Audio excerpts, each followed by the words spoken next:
Mummy उनकी तबीयत नहीं ठीक, घर का सारा खर्चा मेरे सर पे। पर रात को फंक्शनों पे जाती हैं, दिन के टाइम में ये मतलब है कि लोगों के घरों में जाती हूँ। पुलिस वालों के पास जाओ तो वो कहेंगे आप असली हैं, नकली हैं, क्या है, मतलब अब तो मैं बाहर भी नहीं जा रही, घर से बाहर भी मुझे धमकियाँ देता है, कहता है मैं तेरे बाल काट दूंगा, फायर टांगों में मार दूंगा। तो एक नाच के इंसान अपनी मेहनत करके पैसे कमाता है, क्या वो मेहनत नहीं है? बाल काट दूंगा, मैंने आपको, मुझे ये बता दो, ये मेरा गुनाह है कि मैंने आपसे कमेटी डाली, मैं गरीब। अस्सलाम वालेकुम नाजरीन, मैं हूं आपकी मेज़बान अरीज इदरीस और आप देख रहे हैं एमरा डिजिटल। नाजरीन, आज मेरे साथ मौजूद हैं काशी, जो कि ट्रांसजेंडर है, यानी ख्वाजा सिरा है। इनके जो सफदर नामी एक शख्स है, उन्होंने इनके कई लाखों रुपए जो है वो हड़प लिए हैं। इनसे जानते हैं इन्हीं की कहानी, इन्हीं की ज़ुबानी के ये सारा क्या मामला था। अस्सलाम वालेकुम। जी वालेकुम सलाम। सबसे पहले तो मैं आपको वेलकम करती हूँ, थैंक यू, आप मेरे पास आए हैं मेरी आवाज़ दुनिया तक पहुँचाने के लिए। ये ऐसे हुआ है कि ये सफदर नामी शख्स है, इंसान भी नहीं, मैं तो इसको जानवर कहूँगी। जानवर इसलिए कहूँगी कि इनके पास मैंने कमेटियाँ डाली हुई थी, 5 कमेटियाँ थी मेरी, और मतलब कि 3 साल 4 मंथ की ये कमेटियाँ थी, और मैं मतलब जाती रही हूँ इसके पास, सफदर भाई कमेटी दे दो, सफदर भाई कमेटी दे दो। जो मेरे बड़े मुझसे मेरे भाई थे, अंजम भाई, उनको ना मतलब दूसरा अटैक हुआ है, तो मैंने कहा भाई मैंने ना इनकी ट्रीटमेंट करवानी, इनका इलाज करवाना, तो मुझे आप ऐसे करें 2 कमेटी या 1 दे दें। तो ये बताइएगा, ये सफदर नामी शख्स है कौन, कैसे आपकी मुलाकात हुई और कैसे आपने उनको कमेटियां रखवाई?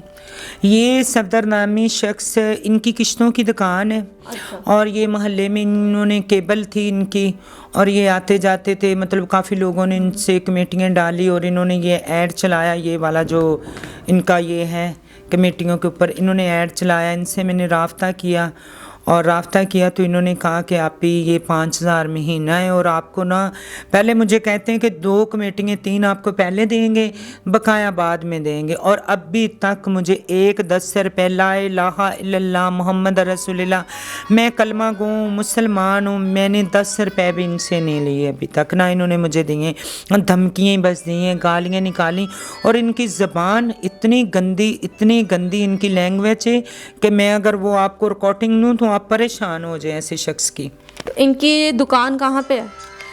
इनकी सांदे में, अभी दुकानें इनकी सांदे में इनका घर है, और मतलब यही काम करते हैं लोगों के साथ, जैसे मेरे साथ हुआ ऐसे और लोगों के साथ भी होगा। तो मैं चाहती हूँ कि मुझे इंसाफ मिलना चाहिए। प्राइम मिनिस्टर, वज़ीर आज़म इमरान खान, सलमान गुलजार साहब, आर्मी चीफ साहब, सर मेरी बात ये है कि मैं आपसे भीख नहीं मांग रही, मैं आपसे ये कहती हूँ कि मेरी ये मदद करके, मेरी ये कमेटियाँ हक लाल की मेरी मेहनत है कि जो मैंने की हुई है। पर रात को फंक्शनों पे जाती हैं, दिन के टाइम में ये मतलब है कि लोगों के घरों में जाती हूँ, तरह तरह की बातें सुनती हूँ। 10 बच्चियाँ मेरे सर पे, 10 बेटियाँ, समझ आई मैं एक ख्वाजा सिरा हूँ, मेरी कोई फैक्ट्री नहीं है, कोई मेरी ऐसी जॉब नहीं है। पता नहीं कैसे लोगों की मैं बातें सुनती हूँ, क्या क्या लोग कहते हैं, तरह तरह की बातें करते हैं। मम्मी उनकी तबीयत नहीं ठीक, घर का सारा खर्चा मेरे सर पे। उन्होंने जो बाकी लोग जो थे जिन्होंने कमेटी डाली है, उनके भी पैसे खाए हैं कि सिर्फ आपके खाए हैं? देखें, कुछ लोग और भी हैं जिन्होंने मुझसे राब्ता किया हुआ है कि हम आपको कार्ड देंगे, आप भी हमारा मतलब ऐसे स्टोरी करवाएं। और मैं ये चाहती हूँ कि ये ऐसी शख्स क्यों है दुनिया पे कि जो किसी के साथ बेईमानी इतनी ज़्यादा करें, और ईमानदारी मुझे समझ नहीं आती कैसे कैसे लोग कर सकते हैं। मैं इतनी मुश्किल से कमाती हूँ, और मैं आपको ये बात बताऊँ, ये 5 कमेटियाँ पूरी मेरी फैमिली की हैं, 5,35,000 रुपये बनता है, ये मेरी पूरी फैमिली की कमेटियाँ हैं। और मैं तो इतनी जलील हो गई हूँ, इतनी तंग हो गई हूँ कि मैं आपको कुछ बता नहीं सकती कि मैं कितनी डिस्टर्ब हूँ। इन्होंने मुझे ऐसी धमकियाँ लगाई। अब मैं कहीं फंक्शन पे नहीं जा रही, मैं कहीं बाज़ारों में मतलब टोली वोली नहीं जा रही। मैंने 2 मंथ अपना नंबर बंद कर दिया था। मेरी गुरु की कॉल आती थी, पूछती थी मेरे भाई से कि किधर है काशी, तो उन्होंने बोला लाहौर से बाहर है, लेकिन मैं अपने घर में थी। मेरी फैमिली बहुत डरती है।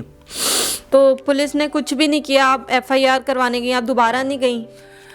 देखें, अगर जब उन्होंने मुझे कहा है कि उन्होंने मेरा नंबर लिया है, मैंने उन कमेटी वाले का नंबर दिया है, जब एक इंसान कहता है कि आपसे बाद में उनको भी बुलवाएंगे, आपको भी बुलवाएंगे, आपके पास सारे सबूत हैं, तो ये पाकिस्तान है। यहाँ तो मतलब है कि अमीरों की बात होती, गरीब लोगों की कौन सुनता है। फिर ख्वाजा सरा की यहाँ पे इज़्ज़त जो है दुनिया को पूरी को पता है कि यहाँ पे हमें कैसे ट्रीट किया जाता है, कैसे मतलब बदतमीज़ी की जाती है।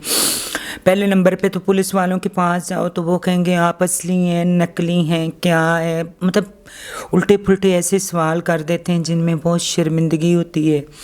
अच्छा नहीं लगता कि कोई ऐसी भी बात करे। मैं अपनी फैमिली में रहती हूँ, घर में रहती हूँ, और मतलब है कि पता नहीं मैं कैसे गुजारा करती हूँ, कैसे नहीं। ये तो अल्लाह है, अल्लाह नमाज में कहता है ना, या कनअब्दु या कनस्ताइन, कि मैं आपको देने वाला हूँ, आप मेरी तरफ हाथ बढ़ाओ। तो मैं तो अल्लाह से मदद मांगती हूँ, ये कह रही हूँ कि ये मेरी बस कमेटियों के पैसे हैं, हक लाल की मेरी मेहनत है, ये मुझे वापस दिला दीजिएगा। तो ये जो कमेटियों के पैसे थे, आए कहाँ से थे आपके पास? ये मेरी पूरी फैमिली, मैं बता तो रही हूँ, 25,000 रुपये महीना देती थी, पूरी फैमिली है मेरी। अच्छा। इसमें मेरी सिस्टर है, मेरा भांजा है, मेरा भाई है।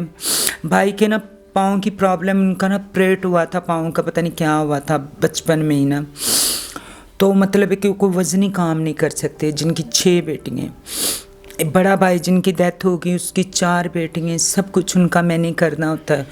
तो मैं ये रिक्वेस्ट कर रही हूँ, जितने मुझे देख रहे हैं बड़े बड़े लोग, उनके आगे रिक्वेस्ट कर रही हूँ कि ये मेरी मदद करो। आपसे भीख नहीं मांग रही, सिर्फ ये कह रही हूँ कि ये मेरे पैसे मुझे दिला दें।